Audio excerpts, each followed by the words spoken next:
Alors BNP Paribas est partenaire de l'ADI depuis plus de 25 ans. Alors AG2R La Mondiale et l'ADI sont partenaires depuis 2012. Banque Populaire est partenaire de l'ADI depuis 21 années exactement. La Caisse des dépôts est partenaire de l'ADI depuis 1989. La Fondation a choisi d'aider l'ADI depuis 2012. Il est très important d'accompagner, de soutenir un acteur qui a fait ses preuves dans ce secteur-là, et donc je pense à l'ADI. Et donc depuis 2015, nous soutenons l'ADI. La région Île-de-France est un partenaire historique de l'ADI puisqu'elle est partenaire depuis sa création. Et ce partenariat s'est renforcé avec l'arrivée de Valérie Pécresse à la tête de la région Île-de-France. Je crois que Pôle emploi est partenaire de l'ADI depuis la création de Pôle emploi, puisque l'ADI s'occupe avec beaucoup de talent des personnes qui sont souvent éloignées de l'emploi. La Banque de France croit au microcrédit comme instrument de développement économique et social.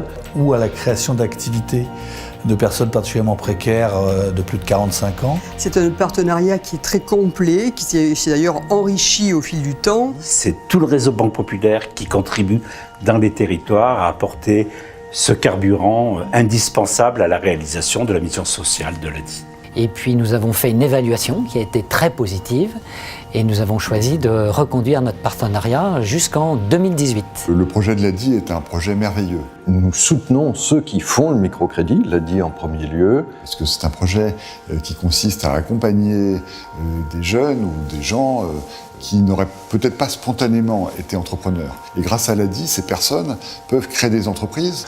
Et que l'objectif de Pôle emploi, c'est naturellement de mettre tous ces moyens sur ceux qui en ont le plus besoin. Donc on avait un ADN commun. Nous sommes complémentaires et l'accompagnement de l'ADI envers les porteurs de projets est totalement déterminant. Son rôle est complémentaire de celui de la Caisse des dépôts, dont le rôle est de lutter contre la fracture territoriale et contre les inégalités. On sait bien qu'une fois que ce potentiel est décelé, il faut que les personnes soient accompagnées par des réseaux qui sont spécialisés. Et pour nous, l'ADI est un partenaire essentiel puisqu'on connaît son savoir-faire et sa capacité notamment à aider ceux qui sont le plus en difficulté, ceux qui n'ont pas naturellement accès au circuit bancaire. La création d'entreprises est très développée en Île-de-France, c'est environ 26% des créations françaises. En revanche, elles sont moins pérennes, ces entreprises, et moins riches en emploi. Or, un moyen de les rendre plus pérennes et plus riches en emploi, c'est de l'accompagnement. Humain, c'est-à-dire que le créateur d'entreprise, par exemple, il est vraiment accompagné.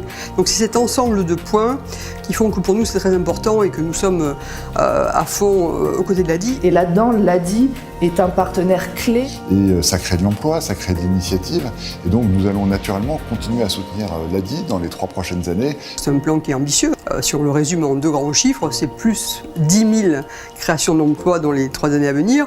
C'est plus 10% par an. C'est un projet qui est extrêmement utile pour les habitants de notre pays. Voilà, donc nous sommes tout à fait en soutien de ce plan. Nous avons évoqué un objectif ambitieux qui est 2 milliards d'encours de microcrédit à fin 2020, une progression de 40% en 4 ans.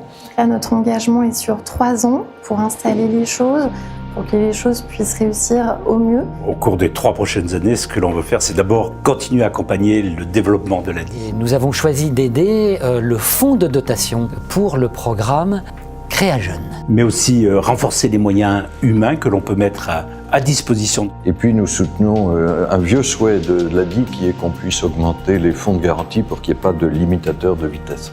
Ce que l'on apprécie tout particulièrement dans la relation que l'on a avec l'ADI, c'est de pouvoir suivre les projets au plus près. Nous savons qu'une société s'épanouit que dans un monde apaisé. Eh bien, il faut aussi savoir donner de l'envie et créer de l'optimisme. Et c'est ce message que nous voulons faire passer auprès des jeunes qui sont au cœur de notre partenariat. Et donc nous, en tant que financeurs, ce sont des relations très agréables qui nous mettent en confiance. Économiquement, je crois que le microcrédit est la plus grande des portes sur l'avenir. On partage cette même idée que l'on peut faire confiance dans les femmes et dans les hommes et dans leur capacité à entreprendre. Et à Paris, nous la maintiendrons avec vous, toujours grande ouverte. Je ne sais pas si j'ai à donner un conseil, mais j'aurais envie de dire à ce créateur, plein d'énergie, allez-y, mais n'y allez pas seul. C'est le même conseil que je donne souvent, parce que maintenant que je suis un peu vieux, je peux me permettre de le faire. De rester ambitieuse, innovante et de croire surtout en leur projet. Alors, je pense qu'il faut oser, il faut être ambitieux. Aller tirer les sonnettes, frapper aux portes pour avoir des idées, pour avancer. Soyez fiers de ce que vous faites, Parce que quand vous entreprenez, vous créez de la richesse dans les territoires. Et dans le film Invictus, il y a cette phrase magnifique qui est deviens le capitaine de ta propre vie. Et c'est pas parce qu'on est aujourd'hui précaire qu'on ne peut pas se relever et au travers d'un projet retrouver une vraie dignité. Souvent en France, on n'a pas le droit à l'erreur, on n'a pas le droit de tomber. Porter des projets est quelque chose de difficile. Il faut accepter qu'on va tomber, se relever plusieurs fois et donc il ne faut pas avoir peur de ça. Même si évidemment il y a des hauts et des bas dans un projet, mais à la fin c'est toujours porteur d'avenir et c'est toujours porteur de réussite. Donc le premier conseil que l'on pourrait donner, c'est de rester pas seul. Vraiment, à la fin, on y arrive, on gagne. Dans chaque entrepreneur, il y a 30 ans de confiance. 30 ans de confiance. 30 ans de confiance. Merci à vous. Merci à vous. Rouge Basilic vous remercie. Merci à vous.